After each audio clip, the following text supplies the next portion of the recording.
Jesus was dead. He died on the cross on Friday afternoon. And by Friday night at dark, all the disciples were gathered together in their secret room in Jerusalem. They were shattered men. Their whole world had come crashing down around them. Their master was dead. Their dreams of his triumph and his kingdom now seemed like nothing more than silly delusions. His death left them with an emptiness inside that they were certain could never be filled. All day Saturday, the Sabbath, they sat locked away in that room. The shutters were shut tight over the windows. The door was closed and locked. A heavy gloom filled the room. Over and over in their mind, they saw images of their Last Supper with him.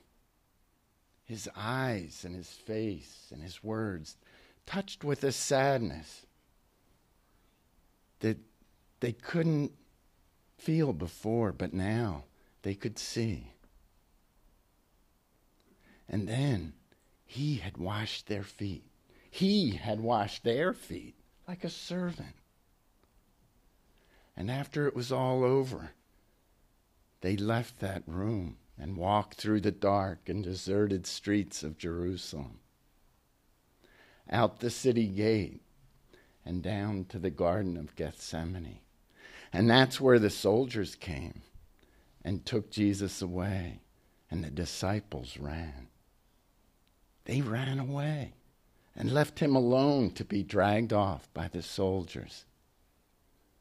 Oh, for the chance to live that one moment over again. To stay and be taken with him. Or to fight as best they could, even to die in the garden trying to protect him. Anything. But to be sitting in this room, knowing that the last thing they had done was run away, leaving him to die a cruel and heartless death. For the women there, it was perhaps a little easier. They at least had meals to prepare and serve and other household tasks to while the sad hours away. And all of them, as devout Jews, had the duties of the Sabbath to perform. But the women were aware of another task that fell to them. When Jesus had been taken from the cross on Friday afternoon, there had not been time before sundown to prepare his body properly for burial. Sundown marked the beginning of the Sabbath, and such tasks were not permitted to be done on the Sabbath.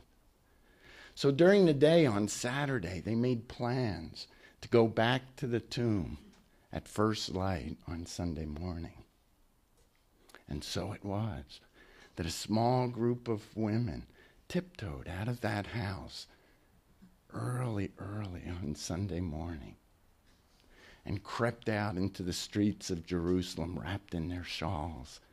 They whispered occasionally to one another as they walked through the city streets, as the first rays of the rising sun touched the highest domes and pinnacles in the city. It wasn't until they reached the gate out of the city that they realized they had forgotten about the stone.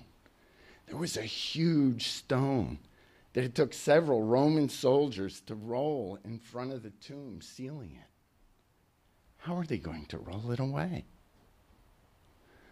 But because they were almost there, they decided to continue. Soon they entered the garden, along with the first rays of the morning sun. They stopped. The dew glistened like jewels in the grass and on the branches of the trees. Everything, even the birds and the insects and the wind, everything was perfectly still. It was almost as if the whole world was holding its breath. women moved forward, their hearts beating a little faster. They went around a little curve and up a little hill, and from there they could see the tomb. The stone was rolled away, and the first rays of the morning sun streamed into the open tomb. They clung together fearfully and walked to the tomb and stepped inside into the outer chamber. From there they could look and see the inner chamber where his body had been laid. It was empty. Startled, they turned around because they felt a presence behind them, and standing there were two glorious angels, their faces so bright they could hardly bear to look at them. And one of the angels spoke and said, "Why seek ye the living among the dead? He is not here, for he has risen. Don't you remember when he told you in Galilee that he would be delivered into the hands of sinful men and be crucified, but on the third day he would rise again? He is risen." Fear and awe moved the women to panic, and as one, they fled from the tomb, their long garments flying around them. They ran through the garden, back into the city streets, through the streets, and they burst into the room where the disciples were gathered and stammered out their astonishing tale. The stone had been rolled away. The tomb was empty. They had seen angels, but they had not seen Jesus, for he was not there. The angels said, "He has risen." The disciples, steeped as they were in their gloom, for the most part, didn't believe a word of it. But a light glimmered in the eyes of Peter. Could it be, he thought? Could it possibly be? Slowly he rose to his feet, and John rose with him. They glanced at each other, and a sign passed between them, and they ran from the room through the streets toward the tomb. At a distance, Mary Magdalene followed. John easily outran the older and heavier Peter and was first to arrive at the tomb, and he stopped outside and looked in. But some fear of the unknown kept him from entering. He heard Peter coming behind him, and he turned and gave him a gesture of astonishment.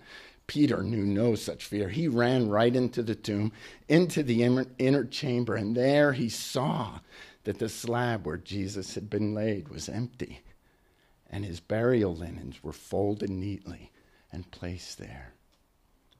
Without a word, they ran to tell the others. As they were leaving the garden, they passed Mary Magdalene. They didn't even notice her, and she watched them run by, their eyes wide and their mouths agape. And then she slowly walked through the garden and stepped into the tomb. And there, the tears that she had been holding poured out. After a time, she looked up, and on the slab where Jesus' body had been laid, she saw two angels. And one of them spoke to her and said, "Woman, why do you weep?" And she said, "Because they have taken away my Lord, and I do not know where they have laid him." And she turned and stumbled out of the tomb into the sunlight, and there she beheld another figure. And because of the tears in her eyes and the sun behind him, she could not see, nor did she greatly care who he was, but took him to be the gardener in this place. And he spoke to her, "Woman, why do you weep? Who are you looking for?" And she said, "Sir, if you have taken him away, please tell me where you have laid him, and I will come and take him away." And there was a long pause, and then he said, "Mary." "Master," she breathed and fell to her knees, for she knew instantly that it was Jesus. And she reached out to touch him. And he said, "Touch me not, for I have not yet ascended to my Father. but go and tell the others I will come to them." And that night, he appeared in the room to the disciples, and he said, "Peace be with you. All power has been given unto me in heaven and in earth. Go ye therefore, and teach all nations that which I have told you. And lo, I am with you always, even unto the end of the world." And the disciples began to realize that that emptiness that they had felt would be filled by that part of Jesus that did not die and could never die. And that light that he came to bring into the world grew stronger and brighter in them. And they became more and more like him, freely giving that light to all who would receive it. And in this, they were filled. Happy Easter, everyone.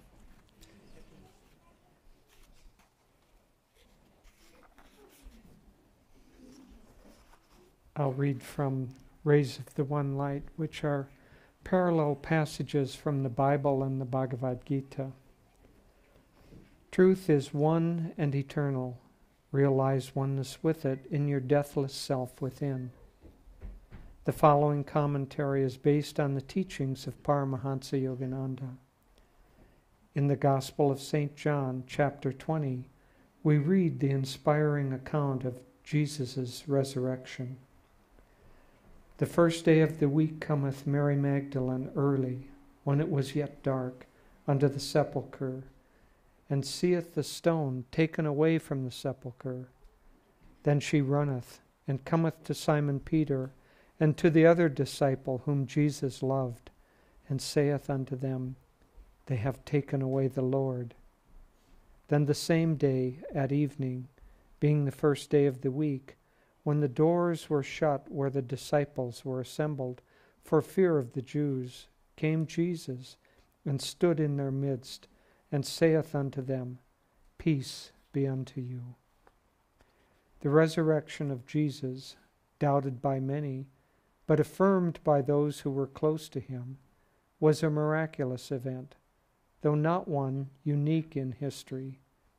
For many great saints of other religions have appeared to their disciples after death. Sometimes their appearances have been, as that of Jesus was, in flesh and blood form, and not only in vision. Paramahansa Yogananda relates in Autobiography of a Yogi the account of his guru, Sri Yukteswar's resurrection after his earthly passing. Miracles of this type are revealed only rarely to the masses, but accounts of them, related by men and women of reputed truthfulness, have inspired many devotees with faith in the reality of subtler than material states of existence. Resurrection, Yogananda explained, means transformation, ultimately from any lower state of being to a higher one. Worldly consciousness cannot imagine such transformation except in terms of, perhaps, an improvement of the present mess of pottage with the addition of a new flavoring. Divine consciousness, however, is capable of taking the base metal of worldliness and transforming it into the spiritual gold of divine wisdom and love.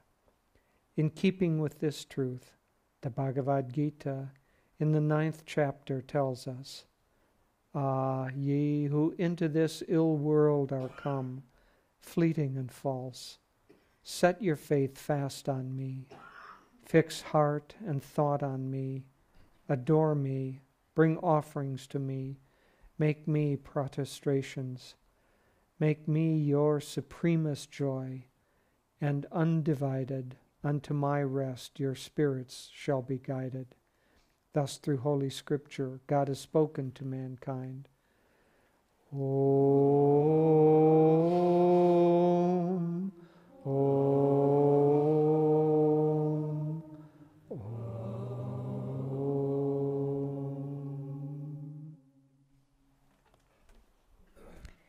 Well, once again, happy Easter to all of you. It's lovely to be together. Swami Kriyananda called last night from India, and he wished everyone happy Easter and wanted to send everyone his love. And he looks forward to coming here this summer for July and August. So let's begin this part of our service by a reading from Whispers from Eternity, by prayer poems by Yoganandaji.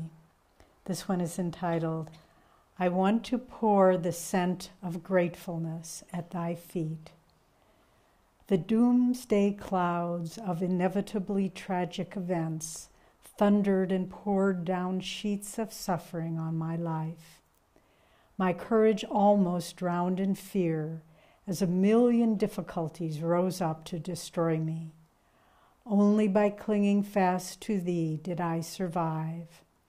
Now, when the cannons of uncertainty boom before me, and the shells of calumny, persecution, and fierce opposition fall rain-like around me, I am ever protected in the impregnable fortress of thy love.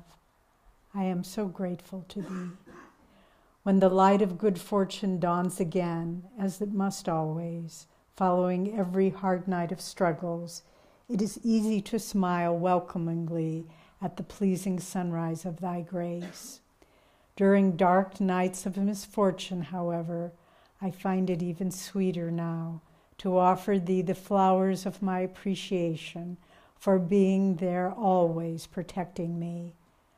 I offer all my gratitude at thy feet of deep inner communion.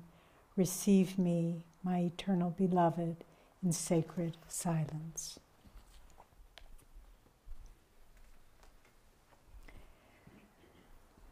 Paramahansa Yogananda came to the West in 1920 with a great mission, not only on his own part, but he came with a commission from the spiritual guides who direct the destiny of our planet. As we hear every week in the Festival of Light, Christ appeared to Babaji in the Himalayas and said to him, what has become of my church? The people still go and outwardly observe, but inwardly they have lost the essence of what I came to teach, as we heard so beautifully expressed in Tim's story. And so these two great eternal guides for the spiritual evolution of our planet, Christ and Babaji, decided they would send an emissary to the West. And that emissary was our guru who came, Yoganandaji, who came in 1920 to the West. And he came with a great power behind him.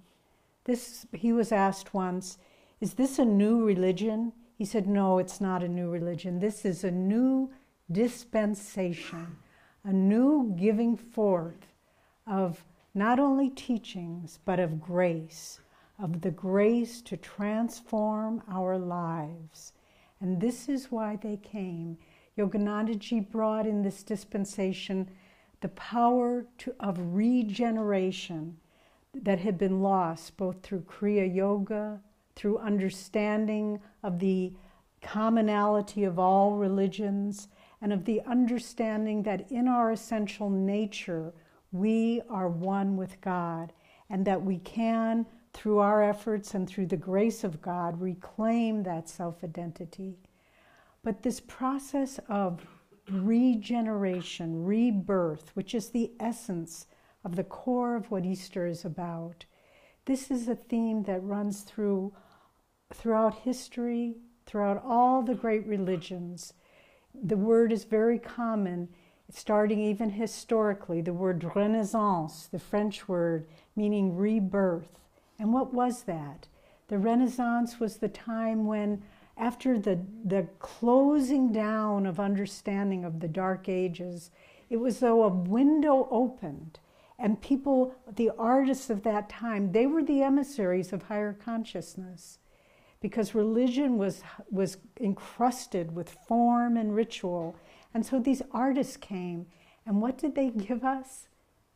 Perspective.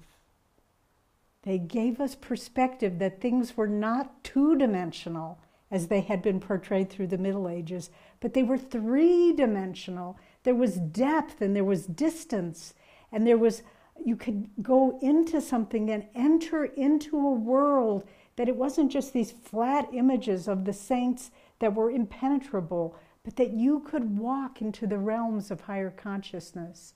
And so this was merely on a historical and an artistic level. But it was a cultural shift that had great significance, because from that time also the great saint, St. Francis, came, and he began writing songs to God in the vernacular, not in Latin, which only the highly educated understood, but in the words of common Italian that the people could sing and they could understand. So this was a rebirth. And Christ, throughout his teachings, talks about rebirth. Nicodemus comes to him and he asks him, Lord, how can I enter the kingdom of heaven? And Christ says to him, lest ye be born again, you cannot enter the kingdom of heaven. And Nicodemus is puzzled. He doesn't understand. And he said, how can a man be born again? Can he enter his mother's womb? And he said, no, but you must be reborn in the Spirit. And when that happens, and of course the Christians misunderstand that and they profess, I am a born-again Christian. Well, you don't get born again just by going to a church. You get born again by opening up your consciousness to the grace, to the transforming power of the Christ consciousness. So we have this concept of rebirth in Christianity. In Hinduism, the highest caste, the Brahmins, they are known as twice born because they have earthly birth, and then the young men go through a ceremony where they receive the sacred thread, and this is their connection. In physical birth, there's the cord that binds the body to the mother, but in spiritual birth, there's the sacred thread that connects the soul with the spirit. And so Brahmins are known as twice born, reborn again in spirit. And Master in his life also expressed this. At one point, his father was criticizing Yogananda's guru, Sri Yukteswar, and Master got very upset, and he said, of all things, physical birth is one thing, but spiritual birth is everything. If you ever speak another word against my guru, I denounce you as my father. And of course, Master's father apologized and withdrew his criticism. But this concept of rebirth, it is so central in each of our lives. And I would like to talk about Easter this morning, not as an event, but as a path to God. Because really, if we understand it deeply, Tim told the story so beautifully, but it's about looking at the tests and challenges of our life. And each day, Christ said, sufficient unto the day are the evils thereof. Each day that we awaken in this world, as it says in the Gita, false and fleeting, full of limitation, full of disappointment, full of suffering. Each day that we awaken, we wake up and there's an initial, oh, it's another day, and then there's the rush of this problem and this disappointment and that limitation. But the rebirth is to understand that if, as we read in that poem in Whispers from Eternity, if we can approach each incident in our life, whether it's the tragedy of the crucifixion or the joy of being in the Lord's presence, each day, if we can approach the events of our lives with gratitude and seeing past the disappointment to the divine presence within. That's what Easter is about. Simply that. To look at whatever happens, no matter how difficult, and to say, past that, if I open myself up to unwavering faith that God's hand is present even in this, then comes the grace. It's a beautiful unity there.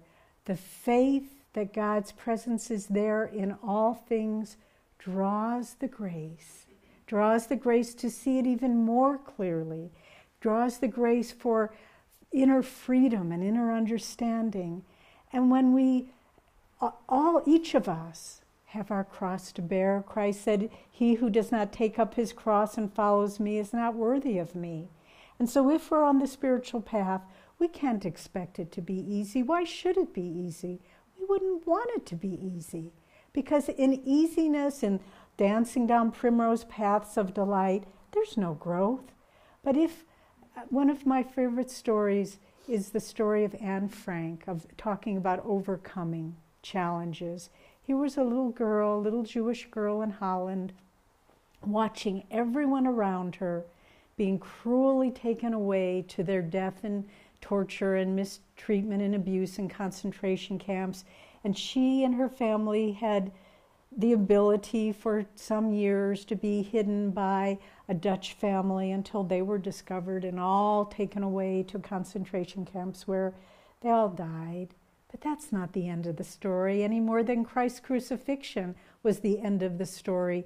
In Anne Frank's diary, she wrote, "Even in spite of everything that I've seen, I still believe in the underlying goodness of the universe." That's resurrection. That's Easter, right there. To be able to transform what is around us and say, I will not lose my faith in the goodness of the universe, no matter how dark it becomes. And so for each of us, we, as I said, we need to see Easter not as an event, but as a pathway to God. Because this is the process of rebirth. It's to take everything that comes and say, where is the light shining in that darkness? And just as the disciples, their faith wavered, but it didn't die altogether. And in that, the little bit of light of faith that they could hold up to God, Christ appeared in their midst and said, "Peace be unto you." And this is the eternal story. One of Swamiji has written a beautiful book called, Do It Well. And we read from it every morning at our morning meditations. One of my favorite quotes is, "Today is my friend. God gave it to me to have fun in." And I like to repeat that very often when I first wake up, because how easy is it just when you wake up to think of all the unpleasant things you have to do that day. But simply to say, today is my friend. God gave it to me to have fun in. And no matter what dark rooms of confusion and suffering and alienation you may find yourself waking up in, if you can always know that today is your friend, and God gave you that day just as it is, to have fun, but deeper than just fun, to experience His joy. And this is the story of Easter. And that's why it reverberates on a very deep level of our consciousness, because we know that in the tests that come, Christ walked it for us. He showed us that everything can be taken away from you. You can be humiliated and tortured, but none of that matters if we never, ever lose the understanding that reaching up with faith draws the grace. And the more we do it, the stronger our faith becomes, because it's reinforced by our own experience that the grace will come. And we open up a floodgate, and that grace comes ever more and more strongly, until finally nothing the world can do can ever shake your love and your faith in God. And Easter becomes a daily experience where we lay a golden brick one before the other that eventually takes us into the kingdom of heaven. God bless you.